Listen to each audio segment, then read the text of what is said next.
Hello, everybody. Welcome back to Spittin' Seeds. This is episode number 9. We're going to be hopefully talking about edibles and other consumption methods.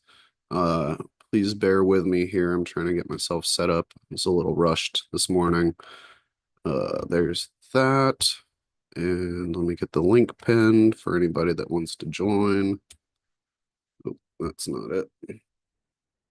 I think everybody's a little discombobulated today because it's the daylight savings springing forward and all that nonsense. I know I definitely was confused this morning when I got up, and I'm expecting maybe some people to hop into chat here soon, but it looks like we got some people watching. Let me get the link there for you guys.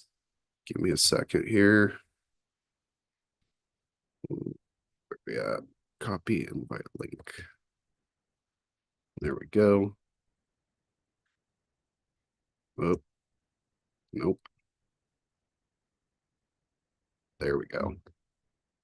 Yeah, if you want to hang out or got anything to share or want to show your garden, feel free to hit that. But please join with a name that we know from chat. Otherwise, I'm not going to let you in if I don't know who you are. Um, just for, you know, we've had flashers and things like that. So, um, but yeah, let me jump back over to the Zoom. There's Jace jumping in.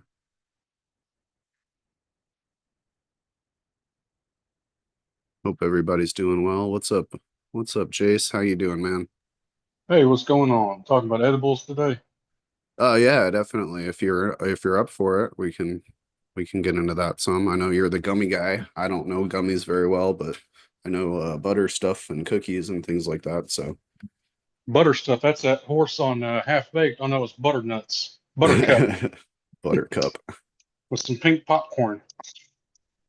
Oh, hang on one second. I gotta step away from the mic for just a sec.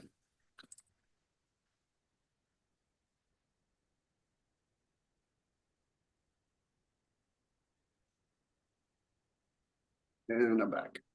I realized that I had a setting thing that was on and it should have been off because it was gonna make noise. So, but anyways, what are you up to today, Jace? Oh, just getting around, doing a little work in the grow area, just straightening up, cleaning up, long overdue. You know how things go, they get behind, you get in between stages and you do projects and you don't fully clean up your mess from the last one and it just piles up on you. Yep, it does because I think that's it's all the plants are always growing, hopefully, so there's always something to do because it's never gonna just stay the way it is. Yeah, probably my least favorite aspect of all this, but cleanliness is godliness, right? Yep, especially when you're dealing with organic stuff like plants, you know, you don't want to, and something you're going to be consuming too. Um, See, we were just talking about that last week, about IPM, and I forgot who said this, but maybe it was J5. But prevention is the best IPM. So I think yeah, having a clean grow area, keep it swept, mop, whatever's wiped down. Of course, this is indoors only.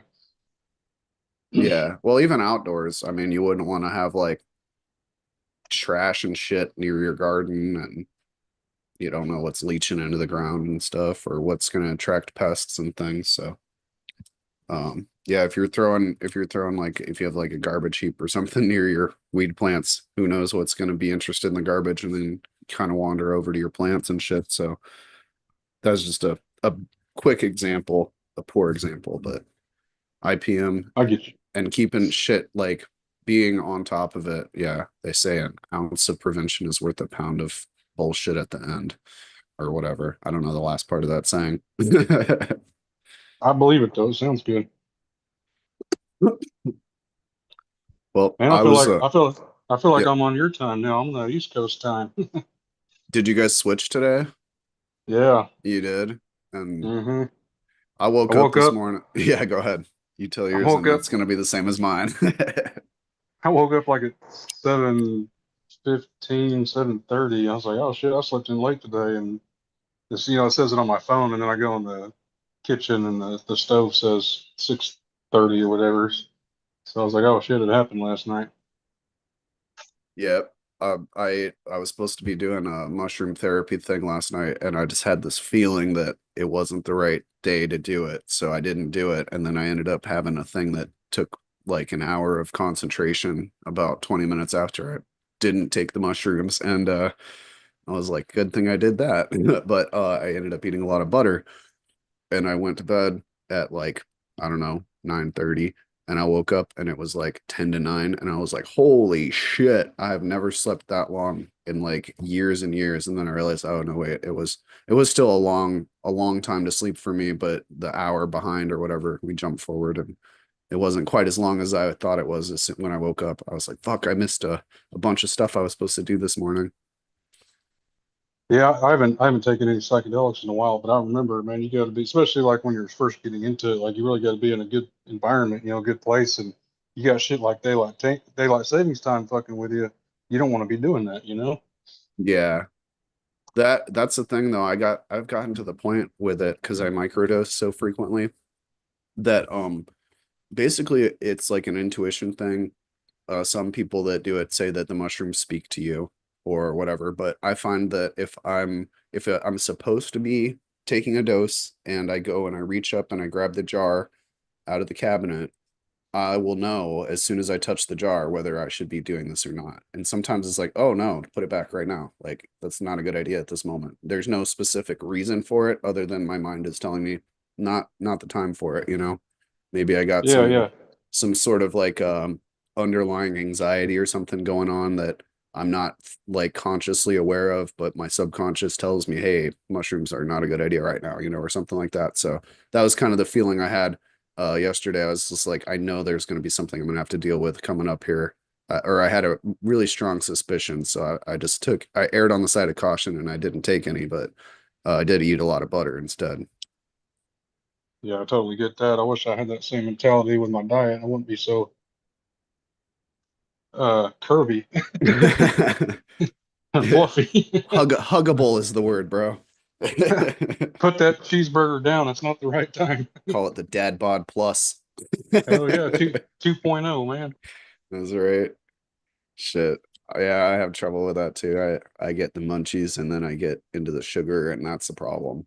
It seems like I got to do the either I got to like cut sugar completely, or I just have to accept that I have a bit of a sugar addiction, and I like it. So I just I'll go through phases where I don't eat sugar at all for like 3 or 4 months, and then I binge on it. It's a mess, but anyways, we're maybe getting off topic, but um yeah, man. So let's see. I want to say Well, cheers sugar, to no, go sugar and ahead. medibles that goes hand in hand too. Like making cookies. Like I know That you went is from making cookies to just doing straight up butter. That way you could bypass all those extra calories from the cookie itself. yeah.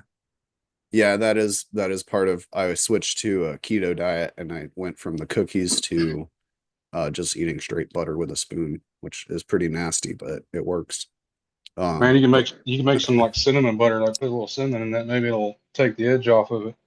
yeah, well, that was when I first got into edibles. I only made the butter and just ate the butter. And at some points, I would just decarb like a gram of wheat and mix it in with some yogurt and eat the whole thing with flours and everything.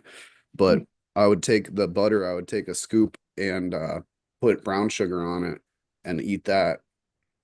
I hope I let him in. Collective is here. There he is. What's up, brother? Good to see you here. He's getting connected here. I want to shout out to the chat too. We got quite a few people coming up in the chat. Let me get you. Oh, you're good. I was gonna say I'm gonna spotlight myself for you, but I'm gonna shout out Penny Pebble Ripplers, G Bay Genetics, Collective Searing on panel, G Bay, Boss, J Pot Lover, American One. What's up, everybody? Thanks for coming. I hope you're not all out of whack with the daylight savings. But speaking of daylight savings, we did have a question from Haas. Says, do you change the time for your lights to daylight savings time? I don't. I don't either. Because my lights are usually like right around midday is when they turn on. So it's not I guess I would set them maybe a little earlier if I had like I was going to be showing them on the show, but I don't have plants at the moment, so I'm not showing them. But if I was going to be showing them, maybe I would initially say, okay, I need to start it at this time so that when daylight savings comes around, they're not going to be or whatever, But You know, I don't that's why change them. Do you guys change your lights? I was just gonna say that's wild. Like I never really even thought about that until you said something, but I use the controller, so the controller automatically updates its time, the daylight savings, and then it automatically adjusts it itself. So I guess yes, I do, but no, I don't. The controller does it for me. But if it didn't, I probably wouldn't. I would just leave it on the same schedule. Right. And I know this was a big discussion point a couple of times on Cheap Home Grow as well. I've heard people that like walk their lights back an hour or forward or whatever over a period of a couple of days. Some people just go hard switch. Some people don't change it at all. Um, Collective, do you have any thoughts on that? Yeah, I did just change all my timers and stuff. I actually turned stuff on because I'm all veg. I'm like 18 and 6 right now, so I was like a couple extra hours doesn't really matter. So I just kick stuff on for an hour or two early to show the grow out. Nice. Thank you. But I don't know. I don't like daylight savings time. I'm into the Nordic calendar and like 13 months and moon cycles and planning on that scheduling. And I Yeah, don't like changing up things that are already natural and already occurring. And I don't think we should even be using daylight savings, but fair enough. I agree with a lot of that you just said. But um I guess we could get into some garden tours if you guys are ready for that. Yeah, Jace, right on. you want to give us an update on your plants collective? Are you good to hang out for a little bit? Because Jace was yeah, here yeah, I first. can. Jace can go if he needs or whoever. It doesn't matter. All right. I was gonna go in order of people that were here. All right. So yeah, we know last week I had to toss one of those because it was herming out on me, so I'm still down to two here.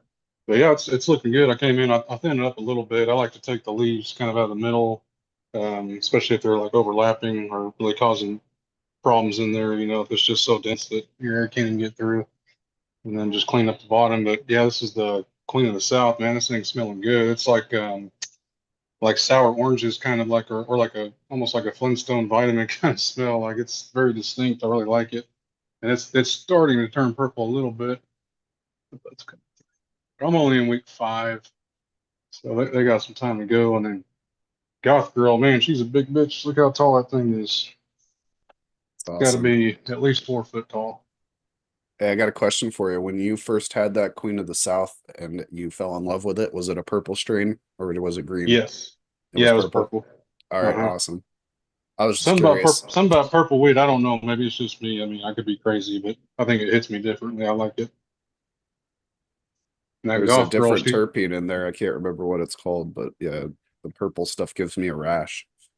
really, I've heard about that before.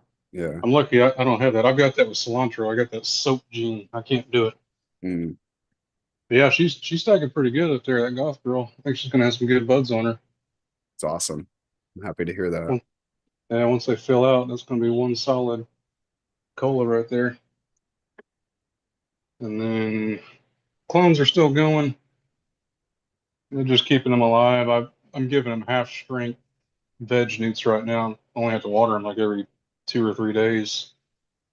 I'm not really drinking up too much. It's actually a little cooler in here than I normally keep it, but I'm not really trying to promote vigorous growth. You know, I'm just trying to keep them alive and healthy as long as I can, and then until I can get a free tent. Do you think about topping them? Yeah, I was thinking about that. I'd cut them back Be- down to like the 2 nodes or something. yeah, because that'll give me, at least several days, maybe, Yeah. maybe even a week. Hmm. Um, yeah, And I then might do every that. time you see a new shoot, just pluck it off so it's continuously branching. Like top everything, all the branches and everything that comes up. Just keep it and it'll slow it down a lot. Just bush it out and try to keep it low. Yeah, and then you'll have lots of good branches to cut and reclone when you are running out of space. Yeah, I've still got quite a bit of height here.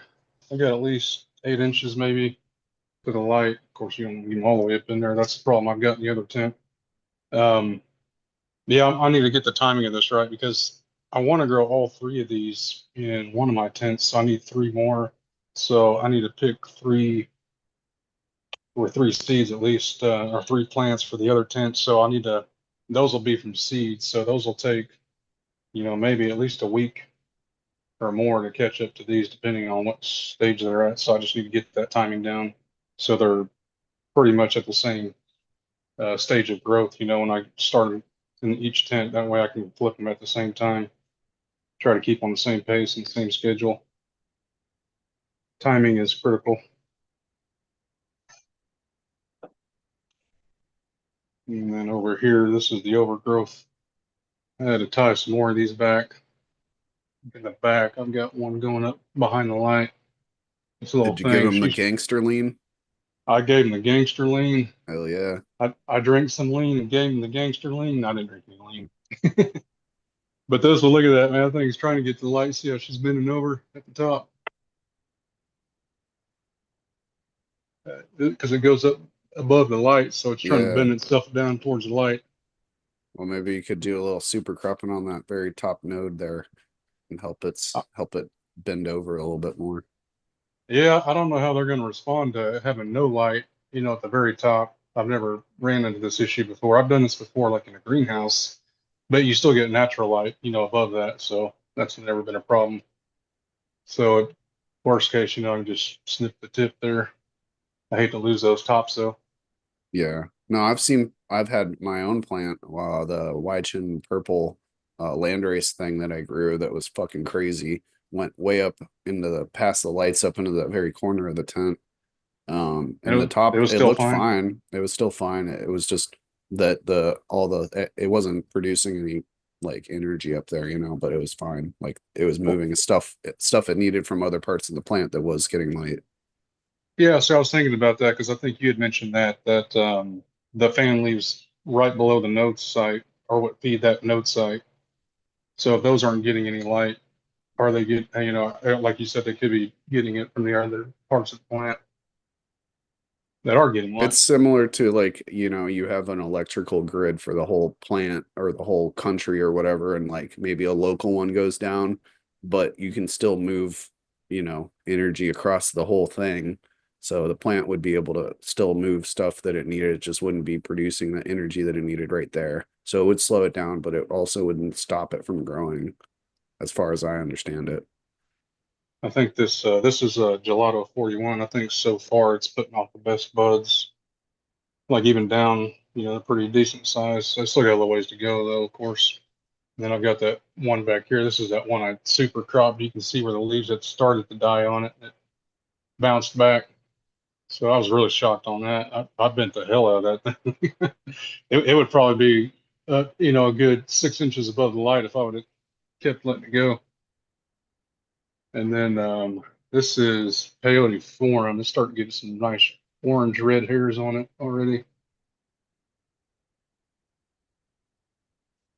And then I've got the Scotty gelato in the middle there. It's all looking awesome, dude. I'm Thanks. excited for your harvest there. Yeah, me too. I hope my arm's better by then so I can trim this shit, or I'll have to pay someone to come do it again. I don't want to do that. I trimmed the last Mm-mm. harvest all by myself. I was Get a proud of trim myself. bag. Yeah, I thought about something like that. I don't know. I mean, it's not terrible because I'm down to more manageable harvest now. I'm not doing 3 times a harvest. That was a bitch. Even with someone helping, even with Yeah, I someone bet. helping, I hated that. Trimming sucks. You guys know that. But yeah, that's pretty much all I got for right now. It looks good, man. Thanks for sharing. Yeah, I thanks. can't wait to see what happens with those tippy top buds there. Well, I'll tell you what, that tent with the Goth Girl and the Queen of South, it's gonna have some nice colors in there because I'll have the purple buds from the Queen of South and Goth Girl. Doesn't she get like real black, purplish kind of leaves? Mine did, but I haven't seen it on anybody else's yet. I've seen people get like dark stripes and stuff, but not full black like mine was. Huh. But I I don't wonder know what why mine did that. It was probably because I wanted it to. And I just like you. manifested it or something. It was your mushroom subconscious telling the plant to turn black. That's right. That's awesome. Well, collective, would you like to fill us in on what you got going on over there? Yeah, I can do a little bit of stuff. I cleaned the back grow room because Wednesday night I had water on the basement floor. Oh, damn. Yeah, Was it like so rain or? It comes up. There's a French drain. They never put in a fucking sump pump because I don't understand how people don't think water needs to get out of the basement. But to each their own. And they put in a French drain on the concrete instead of a sump pump to suck the water out. So it rains really hard for a couple days. We get a little water in here. Most of the time, it's not that bad, but See, I got it coming in from the wall. I got a bit of a damp thing as well, so I totally get it. But it just runs. We have a drain in our floor and a sump pump, so it just runs from the where the wall meets the floor down across the floor to the drain, and then it gets pumped out. So, but yeah, without a sump, that'd be a mess. yeah, I get the shop vac it out. Sorry, man.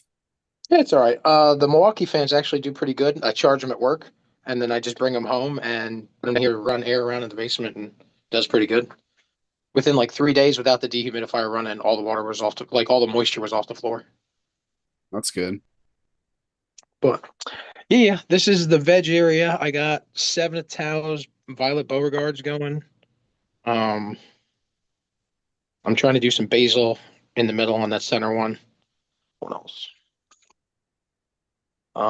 This is my purple Naga hot pepper plant. I got going in the corner.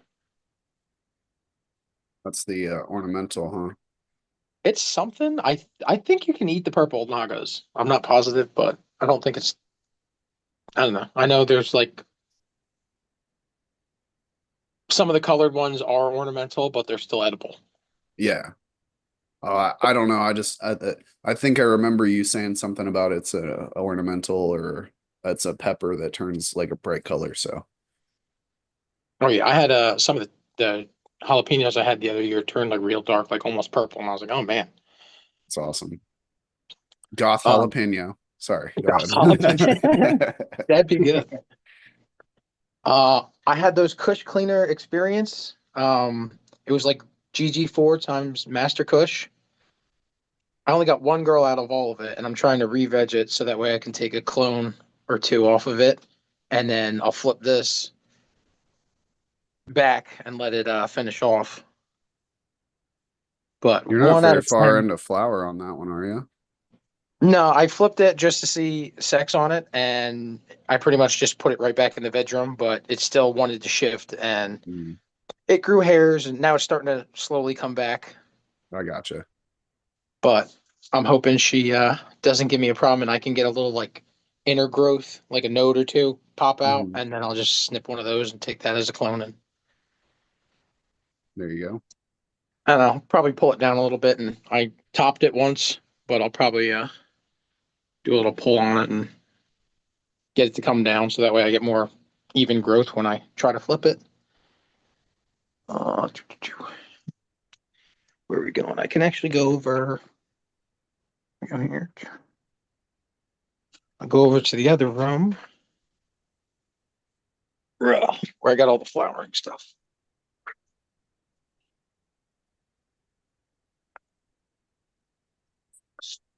This is ILGM's Blue Dream Auto. They come in pretty quick. I literally started this like the first of like the year, like January, and I'm already getting hairs on it, and she's flipping. Oh wow. Yeah, it is quick. What was it? That's Atlas Seed Company's Face Fat Auto. Looks good. And then Night Owl. I didn't get to do any under trimming on that one, so it's got a little bushy in the bottom, but they always come up, and even like the small nugs in the centers and like even the lower nugs, I still get like good hardy nugs off it. So I like the Night Owl stuff. Yeah, night owl's good stuff. That's his Roswell. This one is the Blue Power. I must have got a bad transplant. I've been using the Bud K cups with the bottoms that pop out. Hmm. But I think when I transferred this one, she just didn't take that well because I got no height on it and she didn't want to go anywhere and it's already flipping a flower. So I was like, all right, you're done. And that one's pretty much like gonna be a tiny one. I already planted another. Philly Boy gave me some garlic autos, and I think right there I got it popping up. You Yeah, like that garlic? I love the garlic. I'm actually probably going to get Seeds here now has a triple burger clone. They're out of stock right now, but I'm probably gonna buy that and start running that.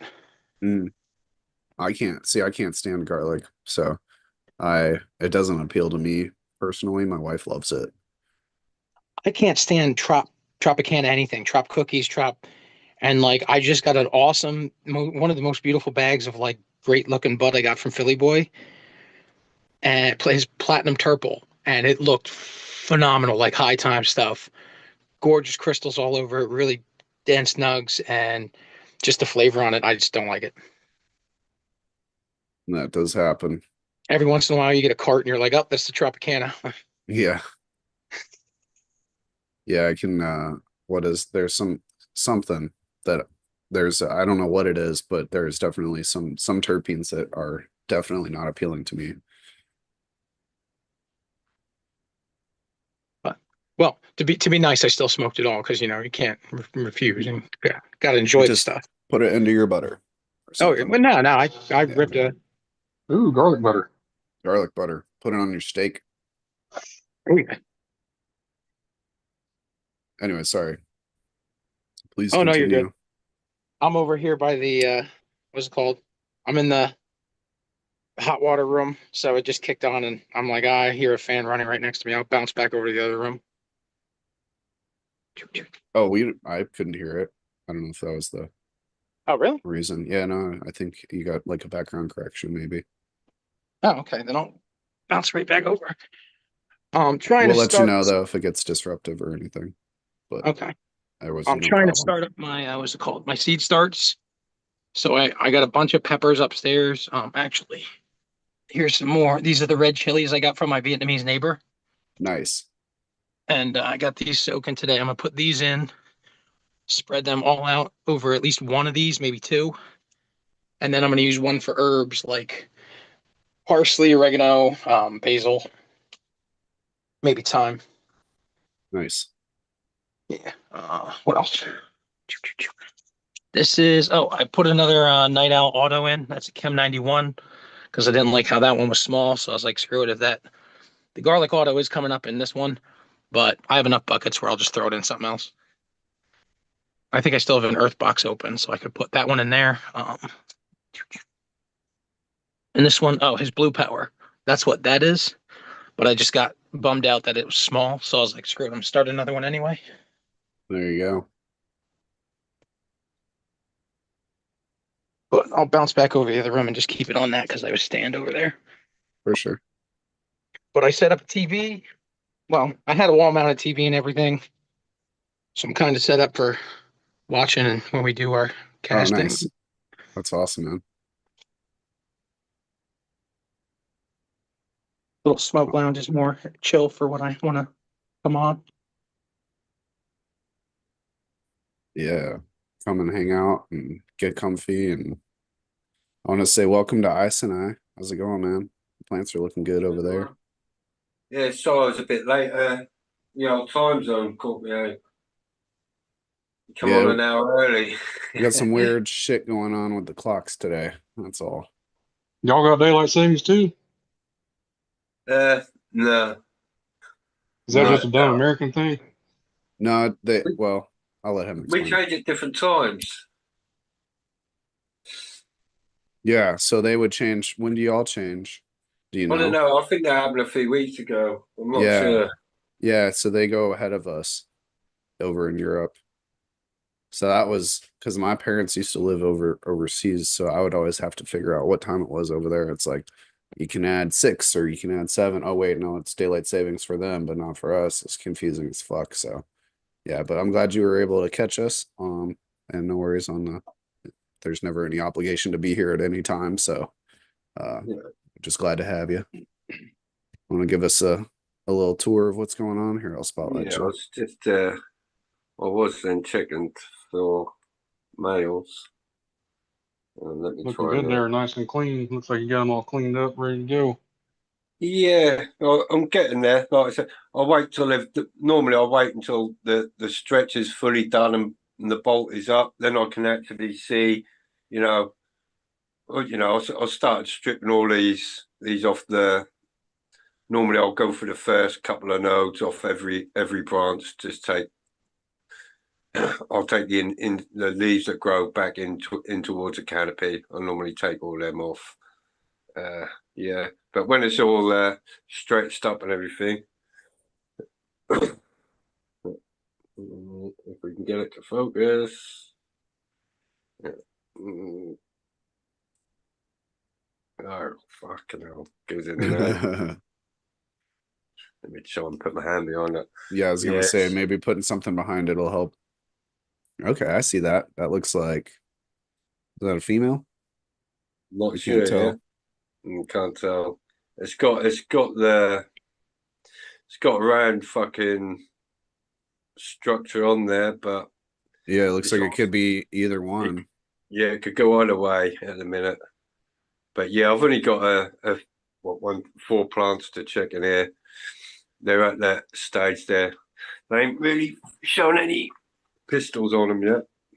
But here we go, is where we're at. It looks a lot different to what it was a week or two ago.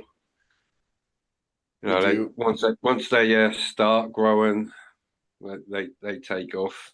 I'll put my LED up. Because I had a bit of a clean up and a bit of a tidy up. So, well, bollocks. I'll just get it up. I was going to wait till after the flip was done, but to be honest with you, as soon as I put this up, the whole thing just responded, and it was like, yes, thank you. And then, just for the wattage and the amount of light, I thought the metal halide was actually quite bright for the 400 watt, and but as soon as I put the LED back up, you know, I was like, no, there's a very big difference. I think that the HPS and that's going to go in the fucking trash now. To be honest with you, I don't think I'm going to go back to. I mean, what's your wattage on the light there? The LED 650? Oh, no, it's 1,000 watts. 1,000. Okay. Yeah, big boy.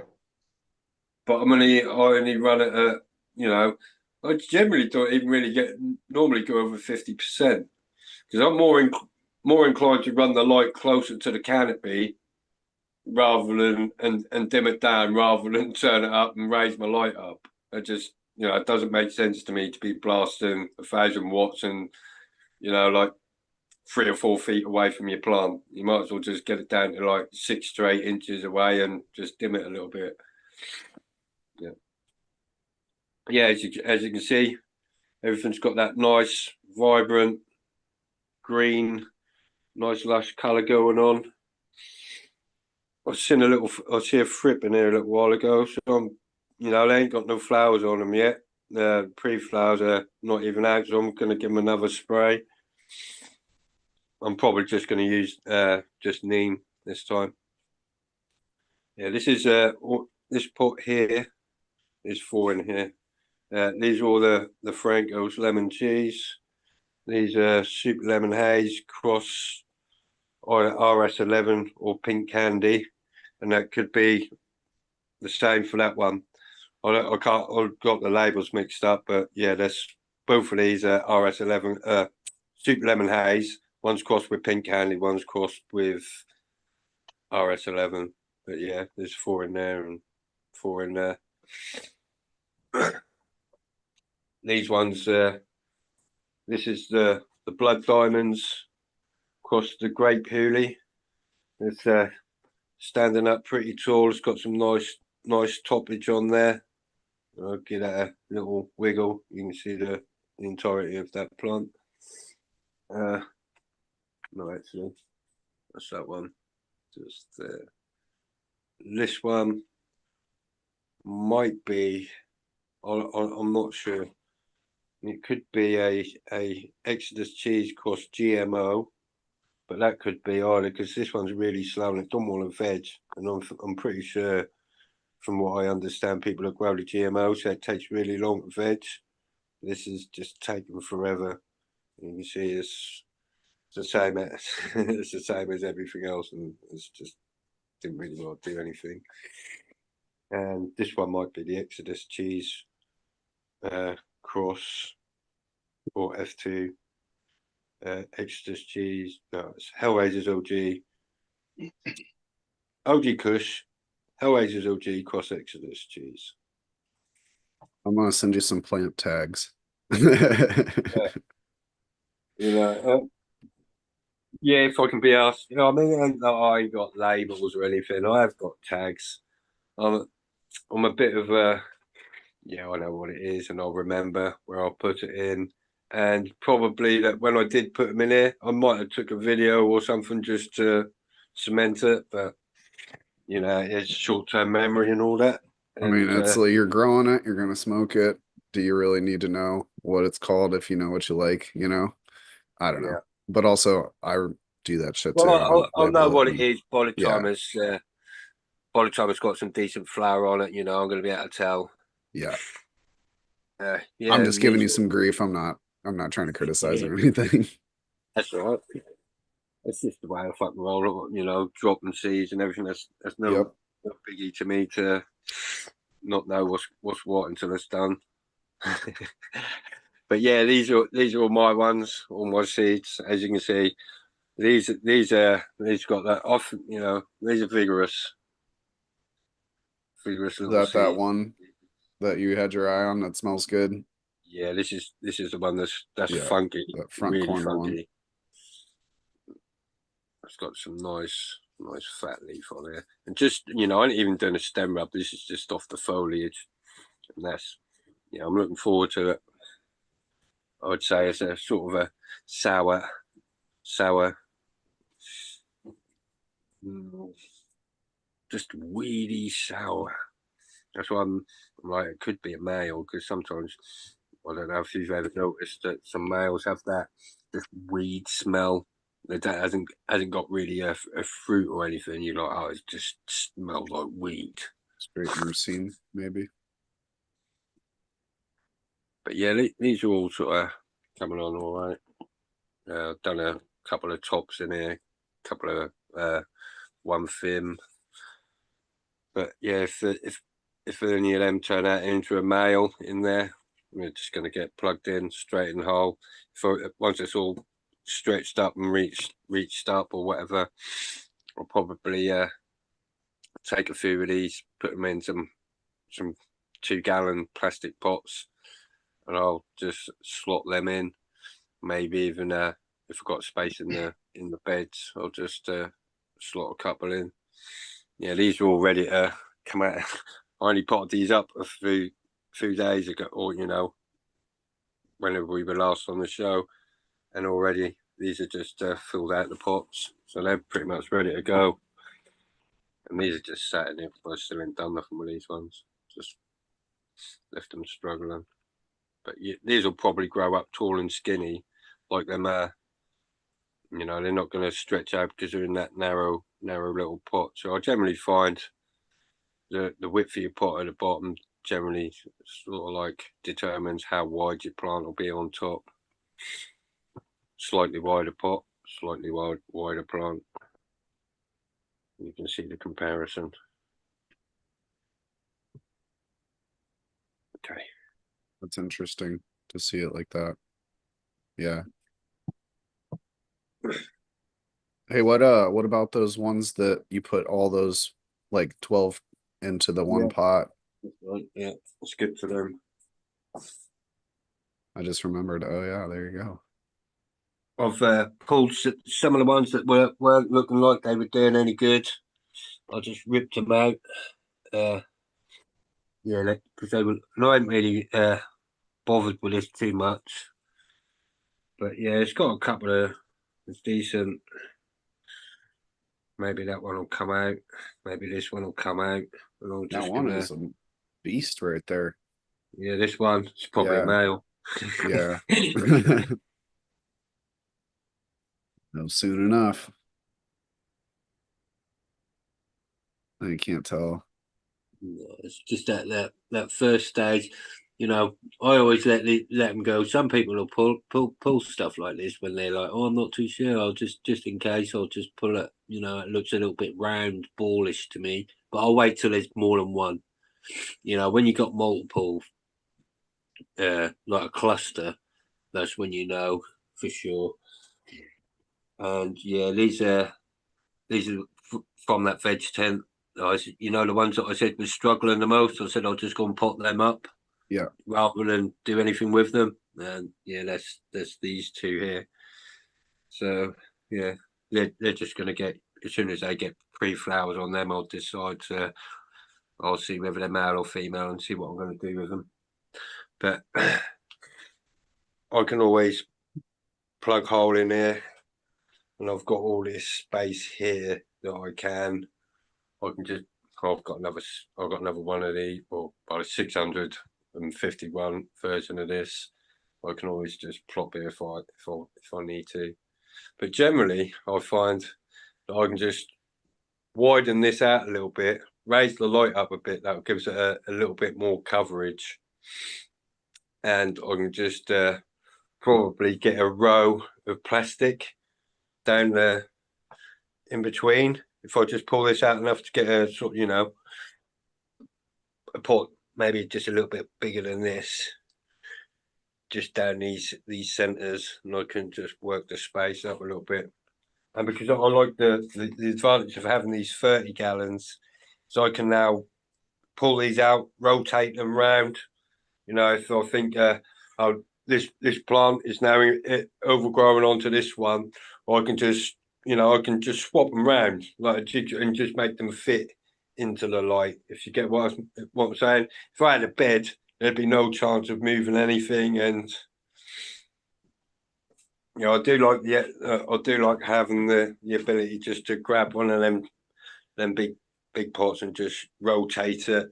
Like this plant is over here today. Well, next week that might be sitting right there in the center, getting the full whack.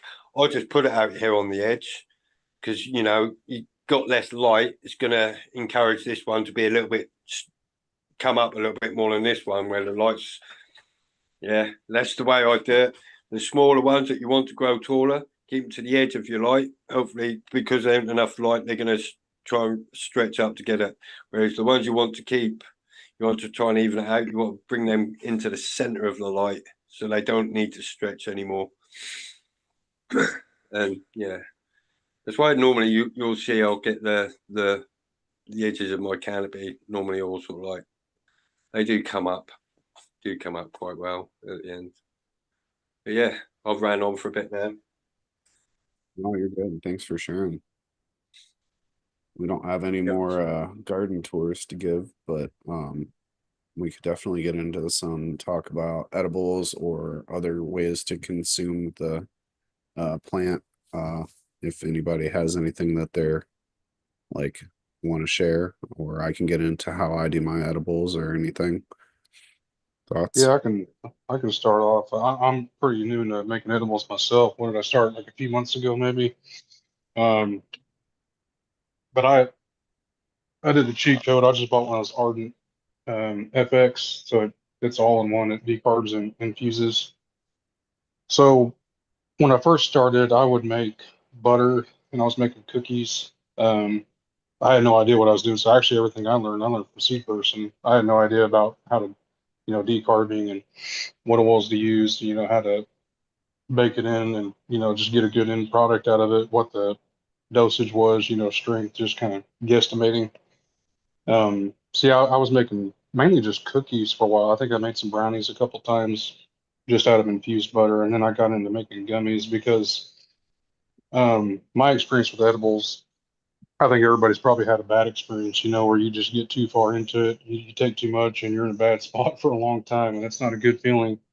And it is, yeah. I mean, it's beyond. You're not really enjoying it at that point. It's more uncomfortable than it is comfortable. And every time I did that, it was off of like a brownie or basically something where you buy it and it's not like a single portion size. I mean, I guess for some people it would be. So like, you just say you buy a brownie from the dispensary. Well, it might be 1,000 milligrams, and obviously you don't want to take that much at once. So you're just kind of guesstimating what the serving size is. You try to um, just kind of divvy it up, equally, and kind of guesstimate like how many milligrams are in each serving when you're doing it. So that's why I went with gummies, because it was more uniform. The serving size is more uniform. So like you know what you're getting every time. And that's why I started making gummies. And that's pretty simple too. I just use I was using the coconut MCT oil at first, because that's like the most purest whatever, but man, it's just kind of expensive. It's like half the cost if you buy just regular coconut oil. So I started doing that. I haven't noticed any difference. Um, so I just make a big batch at a time. I'll make, I think it's 32 ounces of coconut oil. I buy the big coconut oil from the grocery store, and then I'll decarb usually about 2 ounces at a time. It's about as much as I can fit in there. And then I'll do 2 cycles. So I'll decarb, and I'll decarb all my weed. I'll do like 4 ounces of weed, and then I'll infuse it the first round with like about 2 ounces because that's about as much as I can get with the oil in there. And then I'll take it out and then I strain it with some cheesecloth to get all the particles out and the flour.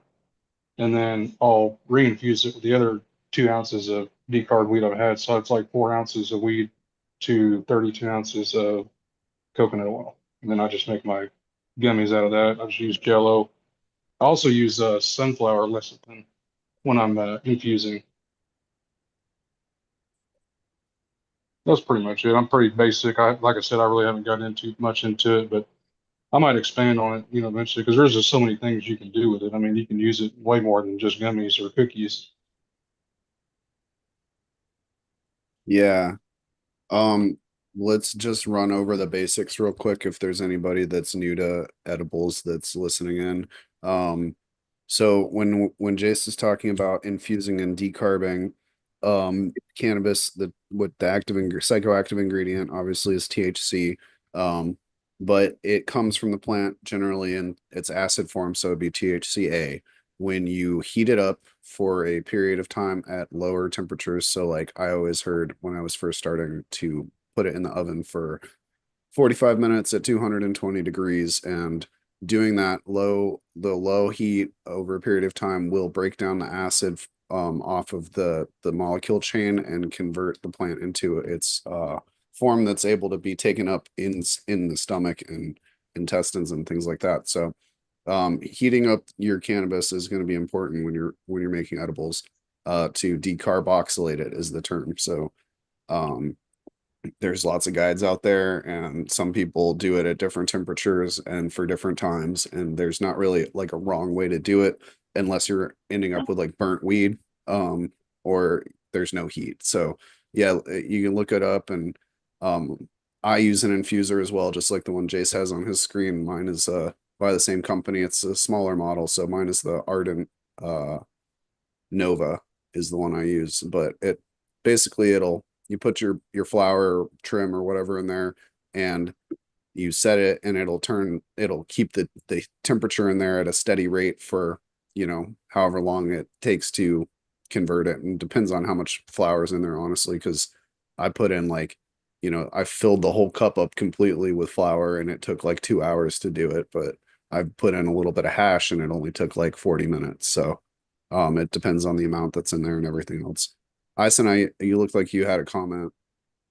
Yes, it depends on what you're looking for as well. If you're looking for some real medicine and not just THC, there's you can decarb some and not decarb some. So you got a mixture of both. Uh, because the THCA has benefits that THC does not. So That's a very you good know, point. if you want a more of a fuller spectrum of everything, I would go the route of make 2 batches, one that's decarb, one that's not, and then combine them at the end. So you got a good mixture of both. All depends what you're doing. If you're going to be cooking it, you're not got no way of getting around the decarb. But if you're just making sort of like gel caps or something like that, I'd leave some of it decarbed, undecarbed. Yeah, but that's just my opinion. I might So be So might he's be wrong talking with that. about gel caps for making like RSO, right? Or a FICO. Is that Yeah, what you mean? or you can do it with your coconut oil. I used to make mine with coconut oil too. You Okay. know. You can. So It's also, I even yeah, done the glycerine and everything else at one point as well, and even tried vaping it. I just thought about it and I'm thinking edibles is like such a huge subject because what do we just off the top of my head, it's like, decarb, infusion, different blends, different spectrums of, cannabinoids. There's different ways of consuming it, oil or butter or raw cannabis. Like there's the RSO, you can make extracts, you can make tinctures, you can like there's so many ways to ingest it, and so that's why I put and other methods on there because like not gonna cover everything here. Even if we went for 4 hours, there's definitely more than we can just like spit off, but for the basic like practice of making edibles, like if you're gonna make brownies or cookies, you're gonna want to decarb your bud. And then the next step would be to infuse it into a fat. So because THC and most cannabinoids bind to fat molecules. So that's why a lot of people use butter, a lot of people use oil. That's why things like cookies and brownies are so popular, is because you put a lot of butter and oil into those products. And it's a good delivery method because like I said, the molecules are going to bind to the fat. And so when you go to infuse your fat or whatever you're doing there, um, generally speaking, there's a couple different ways you can use an infusion device like me and Jace have. You can also use a stovetop method, which would be to get a pot of water and keep it simmering on the stove, then put your butter or oil in that pot of water, and it will keep it off of the burner because it'll float on the water. You can. Um, I've pressure cooked it. I'll put it inside a sealed jar, and like when you're doing your grains, you put a jar of your grains inside the pressure cooker. I'll put a mixture of coconut oil and bud in a jar and pressure cooked it for 30 minutes. Can't remember what it was. And around about that time, it was good. You know, it, everyone I was giving it to was like, "Oh, this is good." So there's plenty of ways around it. I don't think that as a and the good thing about doing it in the pressure cooker as well is there was no smell. Yeah, there are ways to get around the smell. You can do the similar method, but in the oven, put your mason jar. Don't put the lid on super tight, but just, and keep it in the tray of water, things like that. People also use slow cookers or crock pots or whatever.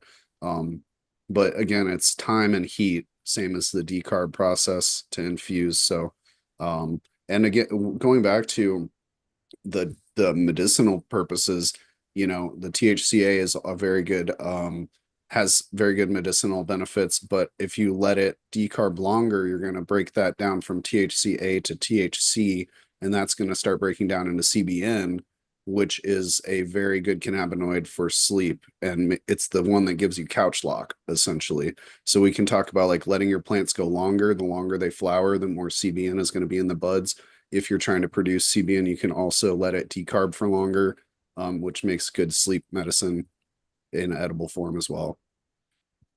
If you're going for that sort of thing, you might as well just leave your plant to extra mature. If you want sleepy sedative weed, just let it go amber on your plant. Let your trichomes mature out.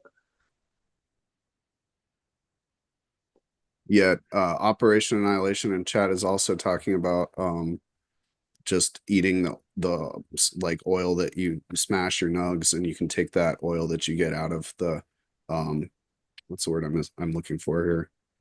Press your Yeah, your pressed oil that you can just you can put that in a little heating thing capsule. and decarb it, or you can Yeah, decarb the bud and then press it, or different ways to do it. You can also do it with alcohol, which would be to take your decarbed flour and put it into like a food grade alcohol, so like Everclear or something like that. I don't know. It's hard for some people to get that high alcohol content, but you could probably use like a 70%, or even a there's a vodka would there's a work. there's a trick to this getting your alcohol. I've noticed, because in my country, we can't buy anything in the shops that's sort of like over 45, 50% alcohol. You might be you might be able to import get an imported version of high as 60, 70% possibly vodka.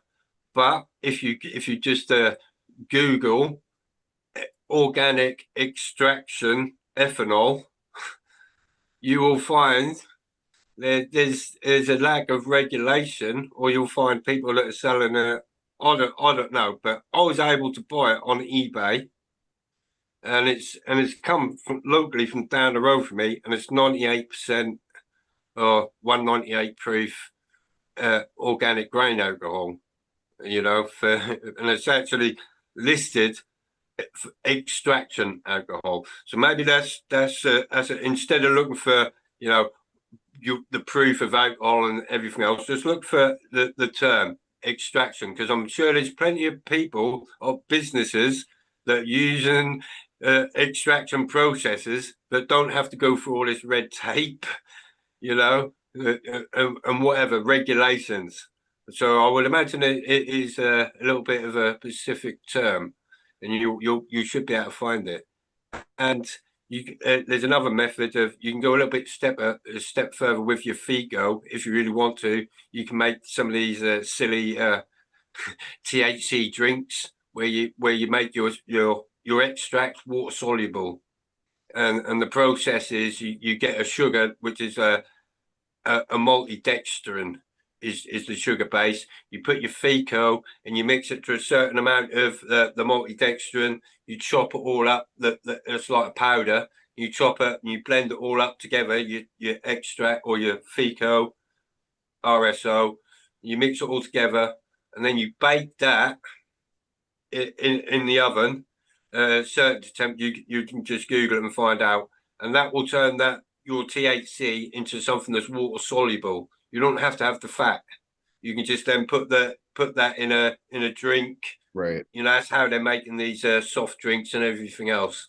They're using it's not going to be very good for you, because, in my opinion, but that is an option if you're not concerned about blood sugar spikes and things like that. Yeah, go for it. You can use maltodextrin as to make your THC extracts water soluble. All right. So yes, that's awesome information. Let's jump right back over to the butter real quick, and then we'll get into the tinctures and other ways to extract with alcohol and things.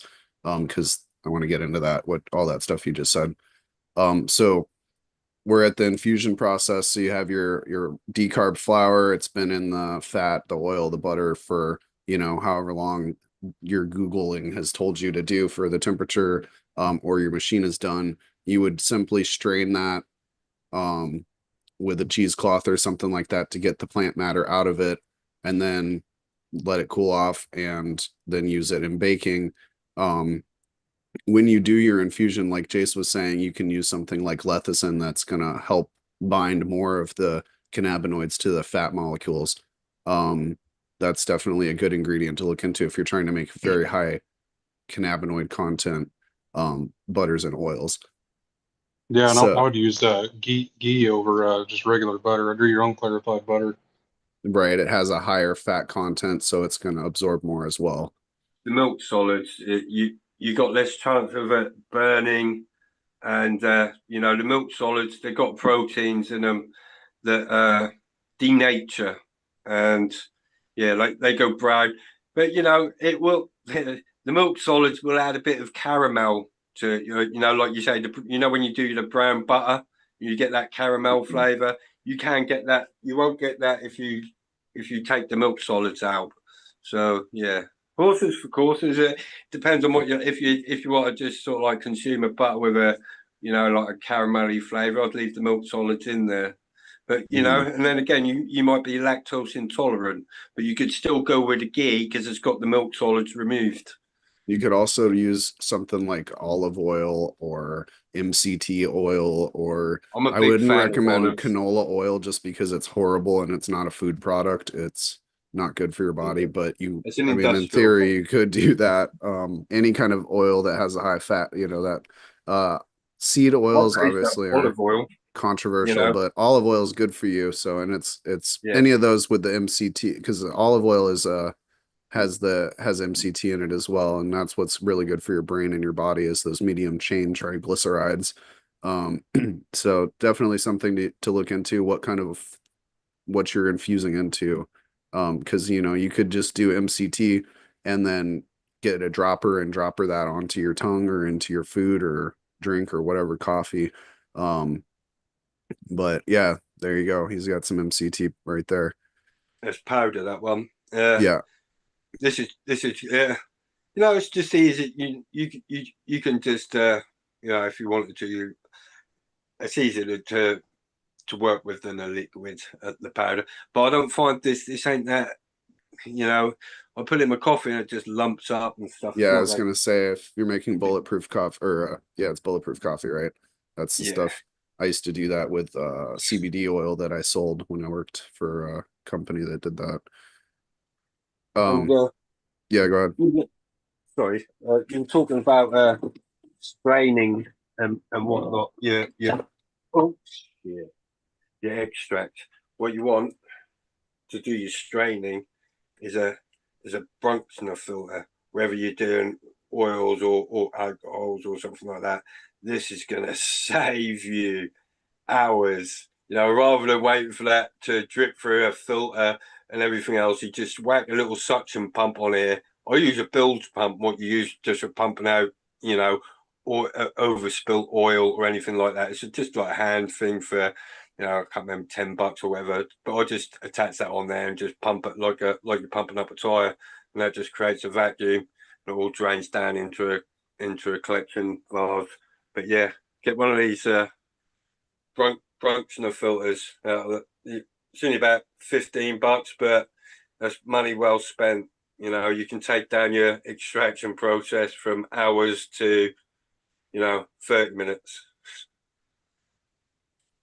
Yes, and when I first was doing stuff, I was trying with like coffee filters and things like that are terrible. I would take a couple layers of cheesecloth over a coffee filter any day just because it'll tear, it'll get it's Yeah, no fun. But I just that's like to I let my infused butter cool down some enough that it's not going to burn me when I touch it, and then I put it in a coffee filter or not a coffee filter, sorry, a cheesecloth, and I squeeze the shit out of it and get everything out of it into like a a mason jar and put that in the fridge and let it get solid, and then I'll just eat it with a spoon at night. So that's not what I would recommend doing if you are trying to hide the taste because it tastes like shit, but it's not full of sugar like a cookie. Or I was making this stuff called ooey gooey butter cake, and I could see myself like getting fatter and fatter as I was eating these things. So um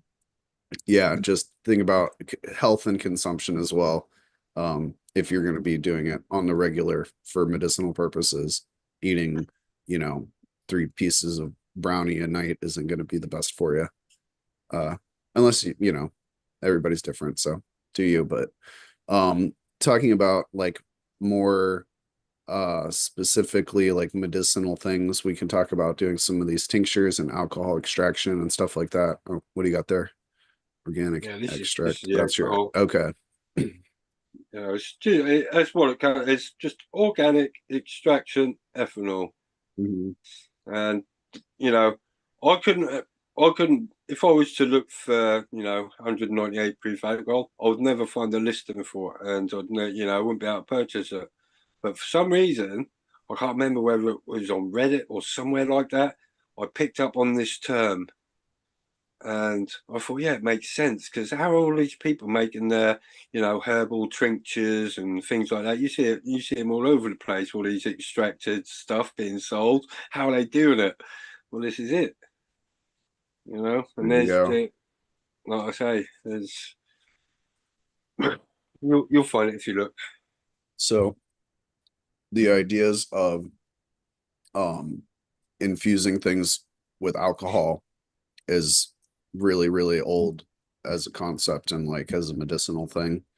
Tinctures are historical and people have been using them for thousands of years.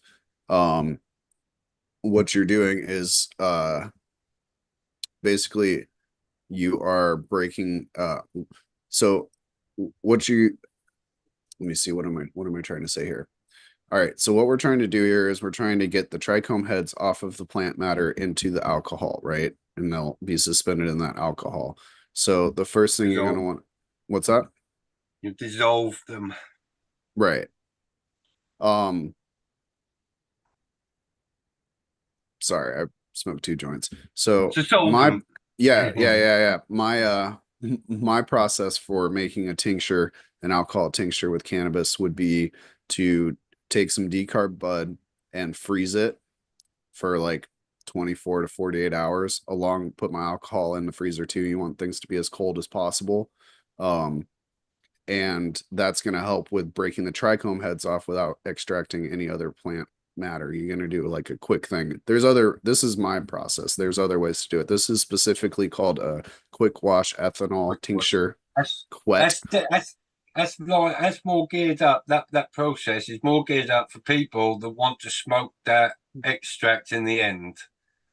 For the quick Because wash? you'll get cleaner product. I don't say it's smokable because it's been done with alcohol, but there you go. But anyways, that's the reason that was done. But if the dirty wash, where you just leave it for months, is going to have more medicinal value than Right. than a quick wash. Right. So the quick wash, you're targeting specifically like the THC trichome heads and things like that. The other option that I was talking about is called a green dragon tincture. That would be to leave it soaking for months in a dark place and let it extract all the plant matter, all the stuff that's in there, chlorophyll, everything comes out. And then you get the very full spectrum plant medicine there. If you were looking just to make edibles with a tincture or something like that, I would go more towards like the quick wash because it's faster, it's easier, and it doesn't taste as strong. Yeah, or vape them. A lot of people are taking that quick wash, letting it air out and whatever, and then adding that to vape carts. And see, I wouldn't trust that Just mixing that with personally. a bit of they've just gone one on one with the extract, like an RSO, to with terpenes, and they're recombining it, and the terps are giving it that fiscal or allowing it to wick. So the tincture that you get, whether it's like Galaxy is saying golden dragon or green dragon quick wash, or you let it sit for a long time, what you're going to be able to do with that is quite a few different things. You could just take it straight, drop it under your tongue, let it absorb through the cells in your mouth. You could put it into food and eat it or drink it, and let it absorb through the stomach. Okay, so I've got some right there. This is just my oil, or what I do with my tinctures or my RSO. I just pretty much I put 1 gram, or no, this has got 3 grams of RSO in a 30 mils or 27 mils of MCT oil to give it a good old shake. And that's the way I dilute it down. It's got a little bit of extra oil there for the delivery, and on my dose or whatever will be just sort of like that. I'll just There you go. Good luck, buddy. We'll see you on the other side. Yeah. No, but okay, so what you've done there, he's taken his tincture and he's cooked the alcohol out of it and made RSO, right? So RSO is specifically called Rick Simpson oil. It was invented, or he coined the term for his process that he was using to take plant matter and make it super concentrated and into the pure cannabinoid oils and plant oils and things like that, and using it to treat his skin cancer, which was effective. So that's where that term comes from. RSO comes from Rick Simpson, who was making this very concentrated, specific recipe. He used naphtha. He did use naphtha when he was doing it. I would not recommend that to anybody. You can use naphtha as an extractor for other things as well. I know there's some DMT recipes out there that use naphtha, but I would say alcohol is much safer for your body if you're going to be ingesting it, because if you don't get all that naphtha out, it can fuck you up. Yeah, and make sure.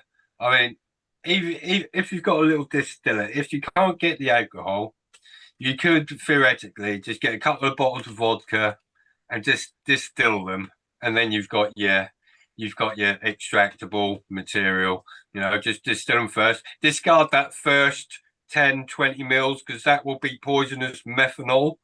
Yeah, so this is where some people make mistakes. They're using sort of like commercial alcohols sometimes that haven't had the methanol removed from it. And that's a contaminant nobody wants You'll get methanol blind. in their shit, you know. Yeah, be careful of that one. Be careful with all of this shit, you know. Even just drinking like Everclear will be really bad for you. So, Yeah. so when you have that tincture, you can put it on like low heat and cook the alcohol out of it until you're left with just the oil. Generally, it turns black or dark, really dark. And that would be considered like a FICO full extract cannabis oil or RSO Rick Simpson oil, depending on who you're talking to. And there you go. That's a good example of it. Um, you can take that and put it into gel caps and eat those. You can mix that in with food. You can mix it in with edibles. Isanai has mixed it in with MCT oil to make a dropper that he can take. I have some of that upstairs as well. And I do that occasionally, put a couple droppers down, you know. I don't look weird out in public if you take some, like a drop. It just looks like you take some medicine or whatever. You stand there with syringe and stuff. Yeah. People are just going to look at you like, oh. Right. And But that, the RSO is so potent too. It helps yeah, to dilute it just down tell with people it's some oil. CBD. Don't worry about it. That's right. It's just That's right. CBD. Yeah. If you're not going to cook down that tincture into an oil, you could also make what similar to what I was talking about earlier with the sugar. You can make cannabis sugar, and that would be just taking like I use plain white sugar. Uh-oh. You should lick that. I was gonna say you got to can lick your countertop. you can make like a kind of like a sludge with the sugar and the tincture, and then leave it in a pan, and you can let it air dry until all the liquid has cooked out of or evaporated from it, the alcohol, and whatever's left is coated on that sugar, and you can just use that in your baking as well. So you could, in theory, double up your THC or whatever cannabinoid input if you're using infused sugar and infused butter in your baking. That's a good, and then you could even add some RSO if you want to make it even stronger. But that's the basic process for making cannabis sugar. Yeah, I'm against it myself personally. If we're using cannabis for health reasons, the last thing you want to be doing is adding it to sugar. Yeah, fair point. But Yeah, especially if if you're taking it for like cancer or something like that. I mean, come on, we all know what fuels cancer. Yeah, sugar is bad for you. And infusing your sugar is counterintuitive, yes. But that being said, I have a sweet tooth and I'm not treating anything but chronic pain, so a nice treat now and again isn't the worst thing. Especially if I'm countering that with exercise and things like that to kind of like soften the punch to the body as well. Let's see, what else do we have for edibles that we can talk about? Well, it's not edibles, but I did see somebody in chat was talking about suppositories, and that's going to be a very effective way to consume your cannabinoids. I knew someone said that. Any jokes? Was that Ryan? Was it what? Was that hardcore? No, I don't think so. Who was it? That's why I threw in my comment there about weed lube, man. You got to use the weed lube first before you put in that suppository. We can talk about topicals as well. The suppository I've heard is very good for like colorectal cancer, things like that. Helping with if you can't handle it on the stomach, prostate treatment. Bypasses the liver. It Oh, does. yeah. Yeah. I was actually so that makes me think of I watched an episode of Bear Grylls years and years ago where the only water that he had access to was water that seagulls had been shitting into for like I don't know, forever. It was just nasty sludge, but he was like, I know what I can do with this. I can put it up my ass and my body will absorb the water and it'll not absorb all the other nasty shit that's in it. And like I can't believe this man did that shit on live or not, it wasn't live, but he did it on TV and like it's a survival technique. So I think yeah, that's wrong. I think that's wrong. Because your well, I wouldn't arsehole, recommend you do that, but yeah, I'm just saying no, that you can absorb that's, things through yeah, your colon and stuff. So it's not going to stop at just water, is it now? I mean, we all take we all know medicines work up through there. And it's the way the body works, That's yeah, your body having a little taste on your food before it leaves. yeah. Have any last little remnants that's in there, you reabsorb Anyways, but it. suppositories as a yeah, it just made me think about that. And like I said, I'm stoned, so I'm just gonna get off on a tangent Yeah. about Bear Grylls. But anyways, getting back to the suppository thing, I've never tried it myself, but I have heard, that it's very effective. So I don't know anything about making them or anything like that. Uh, but I would imagine the dose is going to be a lot less. yeah, Uh, from my understanding, it's quite potent a method of delivery. yeah. Should we say? I don't know. You'd have to look at sort of like how much you take in your mouth. Maybe you got to divide that by 10 to stick it up your ass. I don't know. But be careful with that because that feeling of uncomfortableness that Jace was talking about at the beginning is definitely going to be amplified if you get the dose wrong on such a lesser experienced delivery method, should we say. Um, but real quick, I want to say welcome to Sky Overhead. Here, I'm going to put myself on the spotlight so that you can get your camera figured out. Um, welcome to I the show, like, man. How you doing? yeah. Cheers. Hey, I'm doing Sky. well. Thanks for having me on. Thank you. Jace, did you have any thoughts on the Oh, I was just going to comment on the silent truth you put in the chat. You're boofing bird bath water.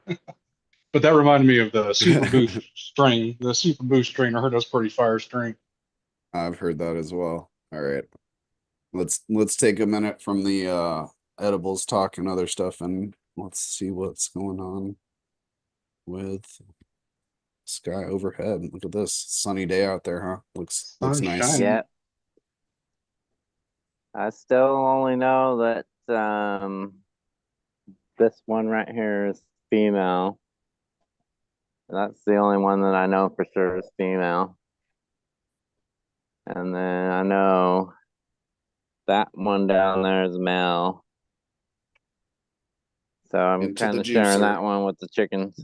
I Yeah. gotcha. The chickens had some and the cats have had some. And I'm just waiting to for more to so I can juice. Do you do like a big juicing at once? Make like a big Yeah, batch? like um plants this size, I'd do like 4 of them. Okay.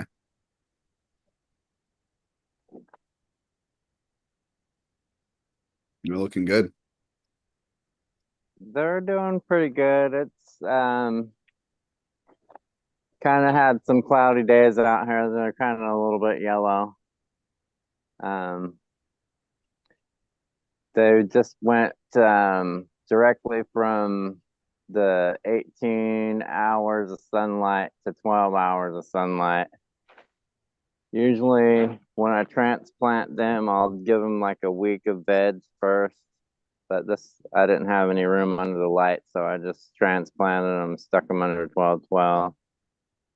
But they're starting to pull out of it now. The leaves are starting to perk up. Nice.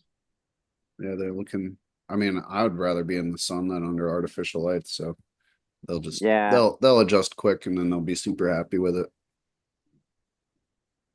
Yeah, so it hasn't frosted the last 2 nights, but the couple nights before that I've had to cover it.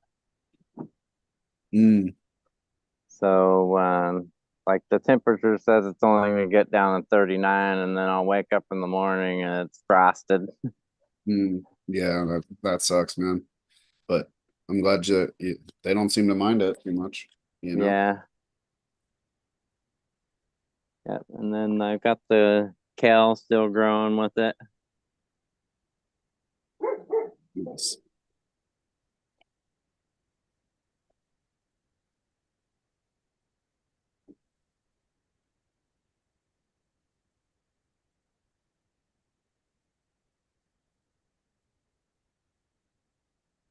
So I expected them to like stretch more, but they're not really stretching that much. I think the temperature might have something to do with that. Yeah, probably. Especially being in pots with the temperatures down that low, I think might slow them down a little bit. Yeah, I try to spread them out when the sun's out here, so the pots are getting sunlight on them because it's cold. It feels good today though. It's nice. And then all my tomatoes are growing good. This one's really nice. It's awesome, man.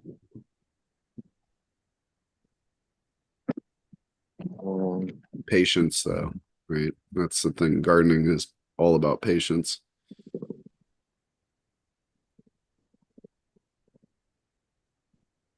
Oh yeah, those I see that looks a lot bigger than the last time I saw it. Yeah, these are the ones that have the net pots on there, Okay, but they look really good. They look better than all the other ones. that was because But the other ones they had some root stuff, right? Or that um, you had trouble with the hydroton or something. Or am I yeah. wrong? I might be wrong. Well, these ones were in their own separate hydroponic system.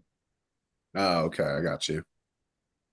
So I was doing like a little bit of, I think it's called Dynagrow. It's like 795. It's just a little um it's the grow nutrients for like hydroponics. I was just doing like a milliliter per gallon of water. I had 2.5 gallons of water, and then a milliliter of something called Vitamax from GrowTech. It's like just a little bit of extra vitamins and nitrogen and stuff like that. So same amount, a milliliter per gallon, and then it brought the pH down to around 6 to 6.5. So Well, those they seem ones to like turned, it. Yeah, yeah, those turned out better.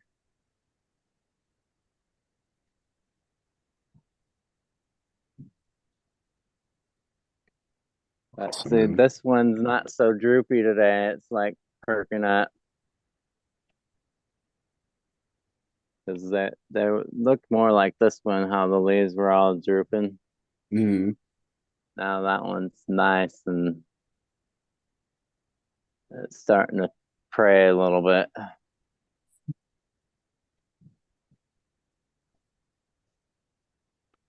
Awesome, man. They're looking Uh, good. Yeah, they'll come out of it as soon as that temperature starts climbing. yeah, it is what it is. It's too expensive to run a light for me. Well, I I can't mean, afford it. you just let nature do it for you, man.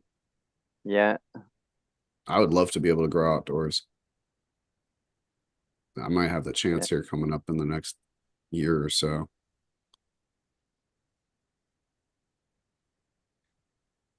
In the food yard there, huh?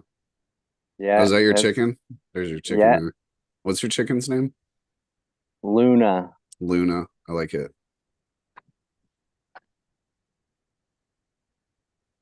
Nice. Yeah, I want chickens too. So she's gonna have some baby sisters here soon. Cool. My cousin's gonna hatch some eggs, and I'm gonna be taking those chickens in. How many? I think she's doing a dozen, Nice. so I get to sort through what I'm keeping and because I haven't had roosters. I've owned chickens for the last 13 years of my life, but I've never had a rooster. Mm, that's cool, man. So we'll see what happens. And then this chard's been growing here. It's like one of the first plants I planted when I moved in here. Nice. It's doing good.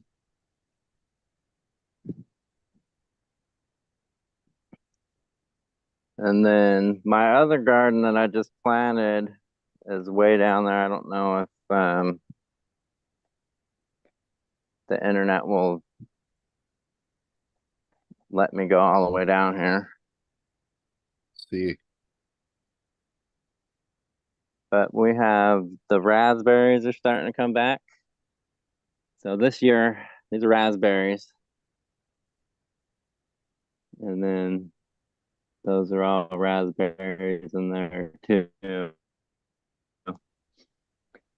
So I put a cage around it so when the vine grows up, I can just tuck the vine in and out of this so it keeps them up off the ground. Am I still here? Yep. Maybe. Maybe not. Okay. Yeah. So that's Uh-oh.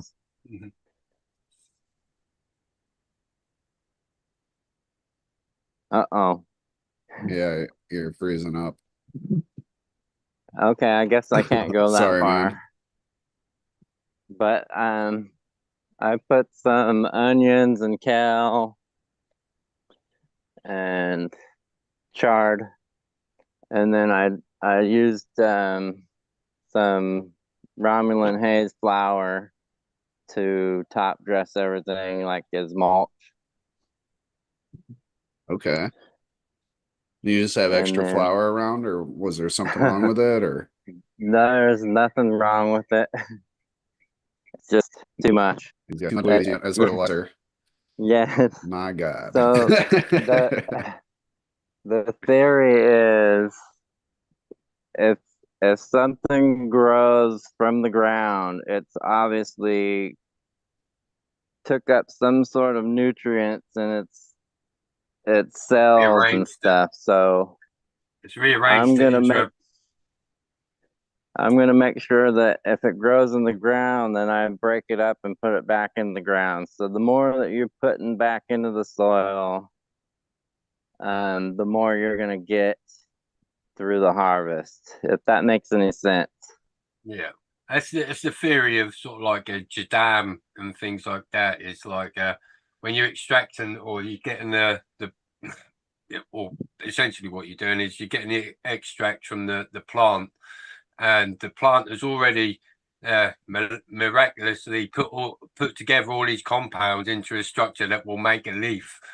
So it's a little bit more advanced than just taking some nutrients out of some soil, because it's there just to make the soil. Whereas you take it from the plant, it's already there, specifically in a plant acceptable form. Yeah, I understand. I see that.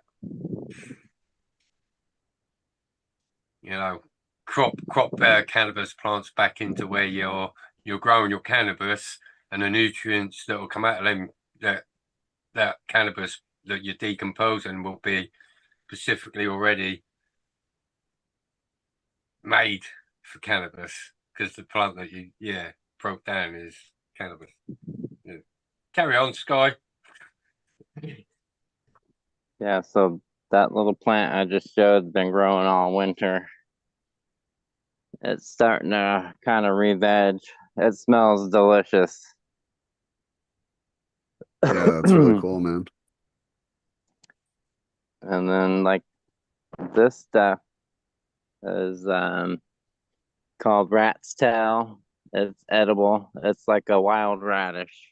Hmm. So I leave that for like the caterpillars and the aphids to get on. Hmm. It's kind of like a trap plant. And Nice. then there's some more growing over there. That's basically it.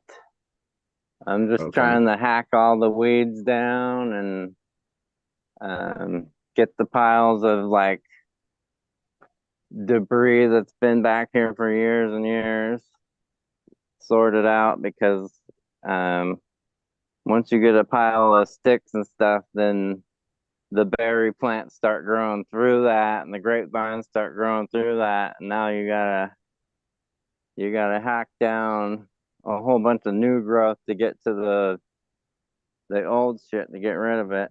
Mhm. I Like have a it's a question for never you. ending story. What's that? Scott, do you eat any edibles? Oh yeah, that's the only way to go, man. What do you do? So What's your process?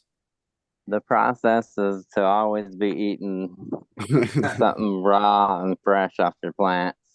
Okay.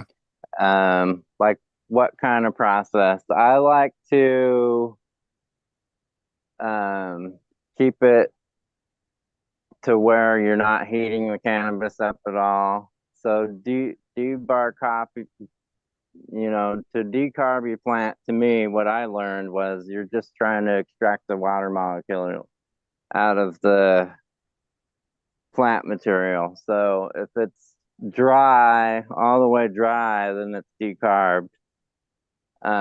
So you can just take it and you can grind it up and put it in capsules and eat it. Um, I don't think that's exactly accurate there, Sky. well, Decarb when that's it's what dry, works for me. that's what works for you. Okay, so he be eating the THCA. I got you. There will be But some. There will be some THC in there because oxidization, the natural process of drying it out, does convert some, but not as much as stick it properly decarbonate. Yeah, it, you will have some THC active in there. Okay, Just I from it stand drying. corrected. Maybe I was like right in the middle. Anyway, sorry, continue, so Sky. I don't know why that is. I guess I'm here to be controversial, but No, yeah, I mean everybody um does it different, dude.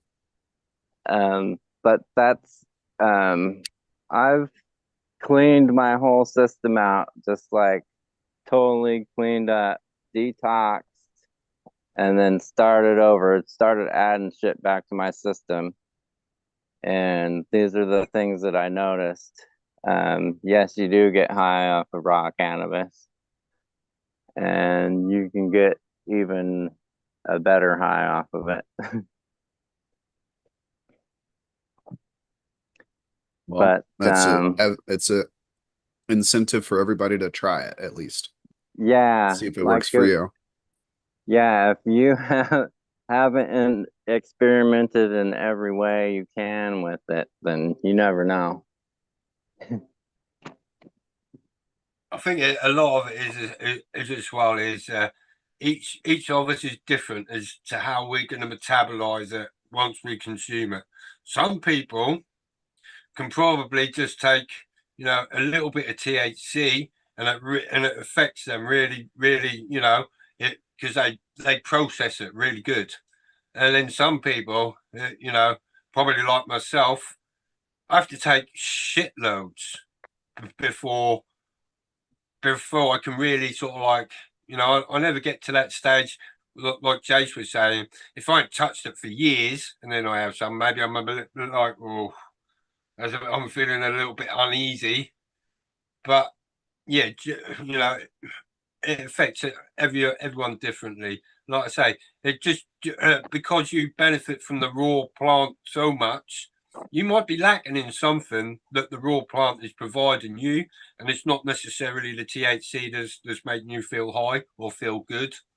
It might be just something else, or you Yeah, could just be one of these people that actually processes the processes it so well that the raw material affects you like that. Um, yeah. So the extraction processes I like to.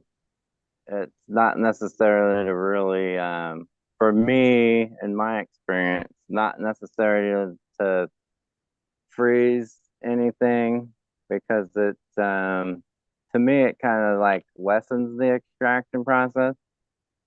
Um, and then when you're heating stuff up, you're also changing the taste of everything. Like I really, really like the taste of the raw fresh plant material. So if I'm putting something in the oven to decarboxylate it, then you're changing like the fresh plant taste into like a kind of like a burnt taste, like almost a peanutty taste is what it tastes like to me. I can't. So That raw plant taste makes me. Bleh. I can't do it. Even if I'm making a joint and I'm just breaking up my bud, and I accidentally taste my fingers or something like that afterwards. Just yeah, instantly, I'm. Bleh. Something about it. yeah. Cucumbers will do it. If I can just smell a cucumber as well, that make me feel that way too.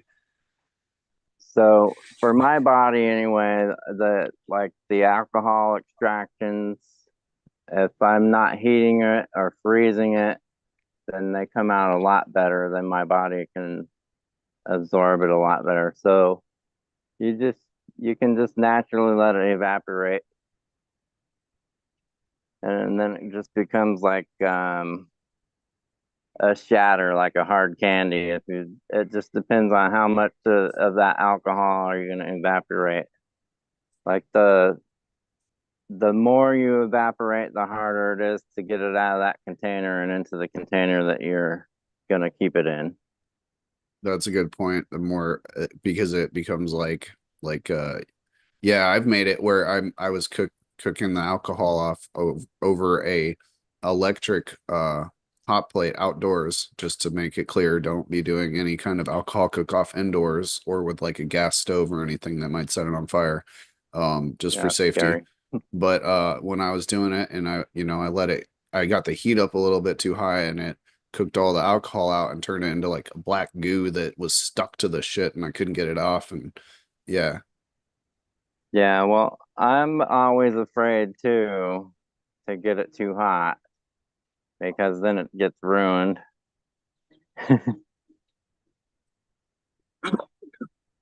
So, Hey, and then the other good way to do it is, through like a coconut oil on top of the stove. You just put a little bit of water in the pan to keep the weed off. I do 2 ounces to a cup of butter or a cup of oil, whatever you just decide to use.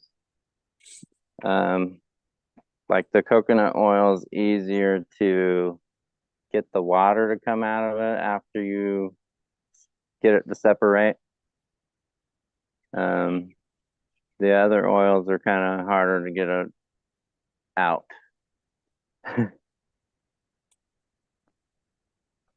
But yeah, you just boil 2 ounces of weed to a cup of oil, and then you strain it, let it cool off enough to strain it through. I use a nut milk sack, and you just want to boil it it only takes 30 minutes, but I like to go for 2 whole hours. And then just separate it out with the nut milk sack after it cools off a bit, or a juicer. The juicer works the best. And then you put your cake back into your soil or in your compost or whatever. The leftover squished out material. mm, yep. So that's the only process I like to heat the thing up to get an extraction. Okay. Thanks for all that that new information, because yeah, I'm sure there's going to be people that are definitely going to go try that. I wanted to ask Collective, do you what's your process for edibles? Well, I got a couple different things to talk about. My Yeah. dad was always into that, like eating the bud thing, and I've tried it. It didn't really get me going, but it is a thing. Like I've had some kind of weird feeling from it, but not like really high like I'm smoking or anything. But either way, my edible process is more I got the magic butter maker, and I throw I wasn't really using trim up until recently. I just didn't really do much with my trim sides. Like the sugar leaves, yeah, I'd keep those and do it, but most of the time I was just throwing actual bud in, like throwing an ounce or two in the magic butter maker with as much butter as I can. Try and make like 8 good big sticks. And then I switched to coconut oil for a little while. I heard coconut oil is easier to work with like chocolate when you do that. So I thought about, I don't know, trying to make some more coconut oil, but last couple times I did batches of cookies, I was just doing butter and the box recipes, and they were pretty good. Go. AIS But and I, is that the decarb it moon and or is stuff. that a UFO? Yeah, that's the moon. Okay, I thought it might be a UFO. Somebody asked. Sorry, Collective, go ahead. Oh, you're good. No, but like decarbon and all that stuff. Um, I decarb mine for like I think half an hour, 40 minutes at like 235 and in the oven, and then just throw everything in the magic butter maker, strain it, and break it up. Go. Easy does it. Awesome. Thank you, man. Um, let's see. We were talking about the sugar and tinctures, and just wanted to touch back on RSO real quick for a minute. So the RSO, the reason why you hear people like talking about RSO versus FICO and all these different terminologies is that Rick Simpson has a specific recipe that he says is what he uses, and it involves using 5 different indica strains and using naphtha was the original recipe, and letting those things sit for months and months and really get all the plant compounds out of the material before you condense it down into the oil. The other thing that um the only difference really between that and like a FICO is just the terminology, and you know if it was I think the reason why I say FICO versus RSO is just because people don't it's not as like, I don't know what the word is, the right word, but people get kind of upset if you don't use the right terminology for these things. So it's like go ahead, Ice and I. Cultivar, phenotype. Come Genotype, on, bro. It's a now. genotype. Come on. It's a It- chemotype. It's yeah. all this nonsense. Yeah, that people are policing people. Come on Yeah. now, stop it, everyone. But No, but the reason why I'm sharing this stuff is so that you can go do your own research and see what, these different terms mean. So like a quick wash ethanol tincture versus like a quote unquote green dragon or anything like that, and then the FICO versus the RSO. And one of the fecal things that sounds dirty. Does it? I'm gonna When I first heard the word term fecal, I automatically thought of fecal matter, poo. yeah, yeah, that's true. Word association, well, it's part of marketing for sure. But one of the things that all these different processes have in common is that they all recommend that you titrate your dose, which means to start small and just grow a little bit at a time until you hit the right dose. Because like we were saying, if you eat too much edibles, because it is processed in the body differently than like smoking it or anything like that, it's going to hit you differently, and you can get too high on edibles. Even if you say, oh, I can smoke 10 blunts in a row, but I've never had a cookie, let me just eat this 300 milligram cookie real quick. you're going to get messed up. It's going to be unpleasant probably. So start small and build your dose, titrate it up. Isona's got the neem oil for his thrips over there. Yeah, don't just jump straight into it with like eat 1,000 milligrams because that's gonna turn you off of it for sure. And then I see Artman's in the chat and he's not a fan of edibles at all, and his body just doesn't process them in a way that he enjoys or finds medicinal or good in his experience. So there are people out there that also just don't do edibles. My wife is the same way. She's not a fan. So yeah, it's everybody's different. I gave my wife a capsule one day, because I was making the coconut oil capsules, and I could take probably about 10 of these capsules. And my wife was saying, she was like, she couldn't get to. I know she used to smoke and everything with me when we were young, sort of like in our 20s and, teenagers, and that she used to smoke. But when she became a mother, she's never really bothered. And occasionally when she's had a drink or whatever, she'd be like, "Here's a puff on that," But one night, anyway, she was like, "Oh, I'm just sick and tired of not being able to get to sleep. I can't relax or whatever." And she was taking some chlorella and things that was spirulina I was giving her. And I just threw a weed capsule in there, mate. Did I regret that? I had to babysit her the whole night. And within about 15 minutes after me giving it to her, she looked at me. She said, she just said to me, you're a nasty word.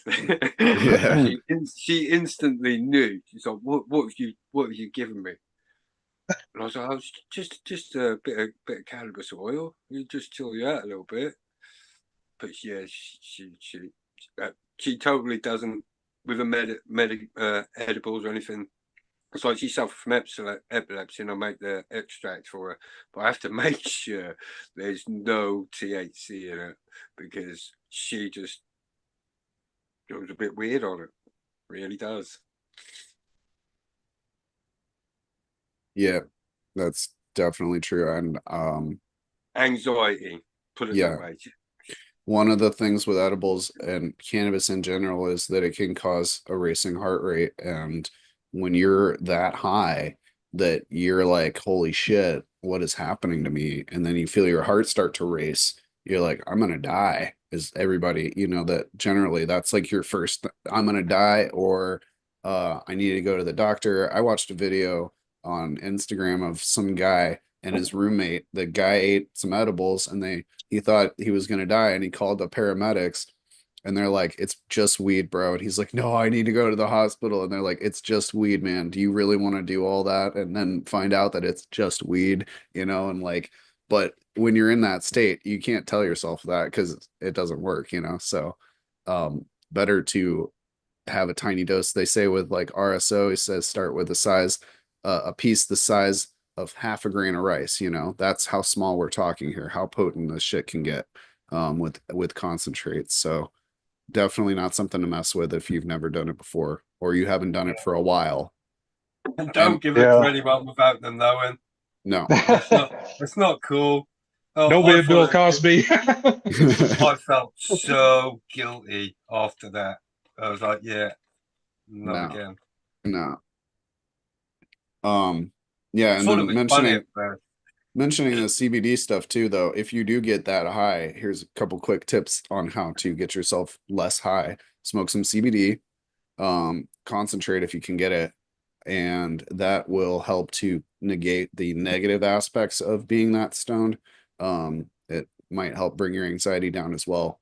And if you're worried about it, throw some CBD in with whatever your edibles are anyways. Like you can just mix in a little CBD flower or something, or get a 1-to-1 or mess with that so that you don't get to that point. Another thing you can, yeah, sorry, go ahead. If you just put a couple of peppercorns in your mouth, right, supposed to. It's black peppercorn specifically. It's beta caryophyllene is the terpene in there, and it'll help to negate it, same as CBD will. A couple other things is hot showers can help with that, and that it can yeah, and then eating something that's sugary again, like we were talking about, sugar isn't necessarily the best thing for you, but it can help speed up the metabolite or the metabolism process of the compounds and get it out of your system quicker. As far as I Or go to understand. sleep if you can. Yep, or go to sleep if you can. You will wake up the next day and probably be groggy. So there is something also called a edible hangover, where you've eaten too much and you wake up and you might still be sort of high or whatever. But the best thing for that I found is drinking caffeine. Will kind of snap you out of it, or a hot shower in the morning also will helps me. Grab a big carton of ice cream, put on some SpongeBob, and just ride it out. Yep. Watch some Fear and Loathing in Las Vegas. That's a good movie. I find just going and eating loads of food, to be honest with you. You know, it's what munchies, you know, it's that thing is like, it's your body's way of saying, I need to just dilute this whatever it is, and the way that will do that is just by throwing sort of more substrate in there, which will then sort of like decrease its potency,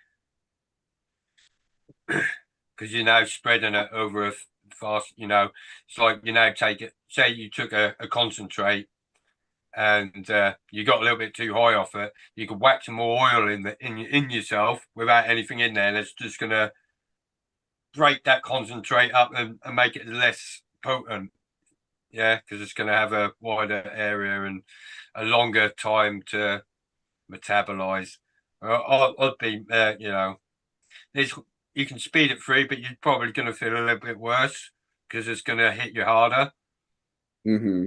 You know, or you could just sort of like try and slow it down and sort of like, it just the same as if you were trying to weaken your concentrate. You just add more oil to it, you know, plain oil.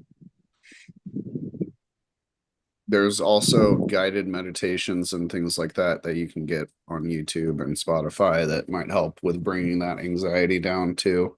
Throwing on some headphones and all that. Personally honest, if you're feeling dodgy and weird, and you know, not because you've took too much, but you know, maybe it's not for you. Fair enough. Yeah.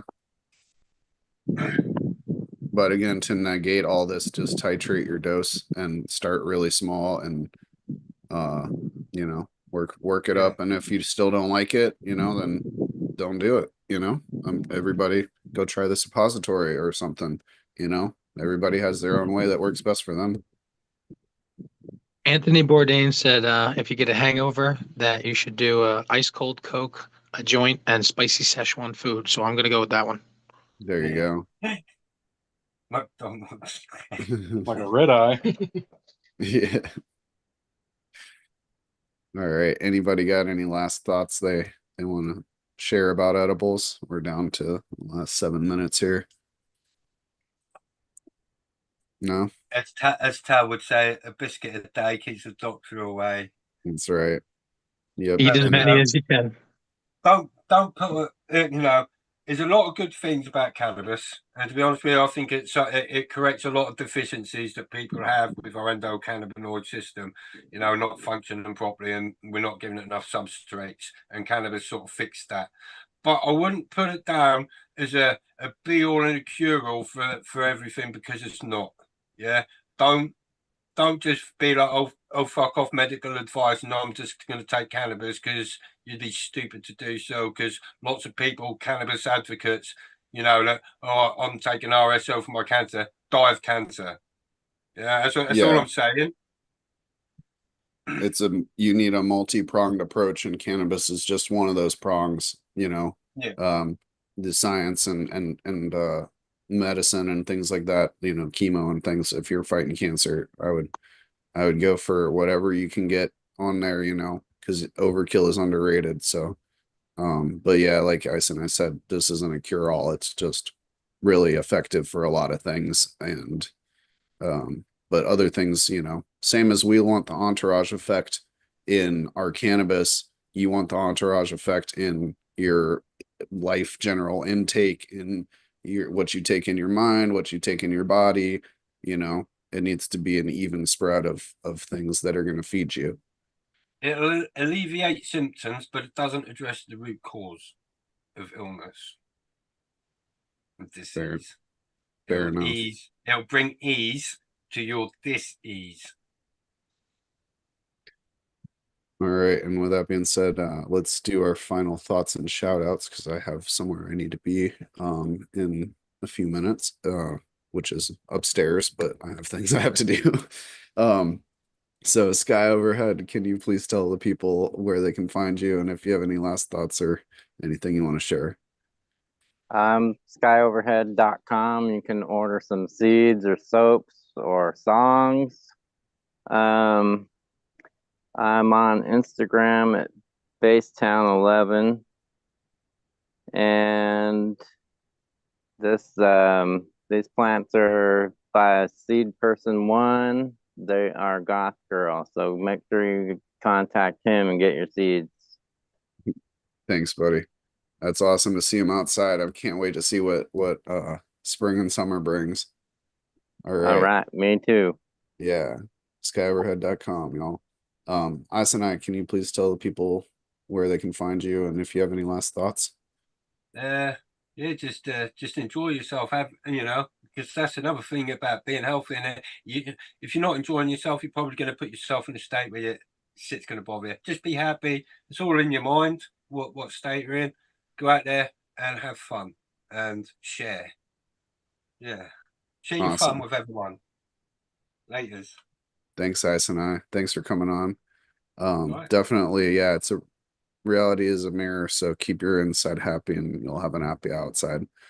Collective, would you like to tell the people where they can find you and if you have any thoughts, please? Yeah, just you can find me on Instagram, Collective Marijuana. I'm on X at Collective MJ. I think it's Collective Marijuana 710. I don't even know, but help your fellow gromies, hook people up, and be good. Thank you, sir. We'll see you again in the future. Jace, please tell the people where they can find you and anything you have last minute thoughts on, whatever. You can find me on Instagram, OKJace20. I just want to give a shout out to the chat. Thanks for stopping by. Cheers to the Grow Bros on the panel, and cheers to the host, Seat Person. Thanks for hosting, and we'll see you guys next time. Thank you, man. Thanks for coming and supporting. Yep, I'm seedperson1 on Instagram or seedperson1@gmail.com. I appreciate everybody showing up for all these, and it just reassures me that I have made the right choice, making the show happen. And yeah, I appreciate everybody in chat and everybody that is on the panel and shows their gardens. And I want to give an open invitation to everybody. Come on the show, come and show us what you're doing, anything you're excited about. We're going to be doing this on Wednesdays and Sundays. So anytime you're free and you want to share, this is a safe place to do it where you're not going to get judged or any kind of negative, stuff thrown at you or anything like that. We're here to learn from you as well. So just wanted to remind people that that's always an option if you want to. With that being said, don't forget to go check out the Cheap Home Grow show tonight. That's on that's at 7:00 Eastern. And yeah, those are our Gromies over there. So go check that out. I'll be in chat. And with that being said, I will talk to y'all later. See Person 1.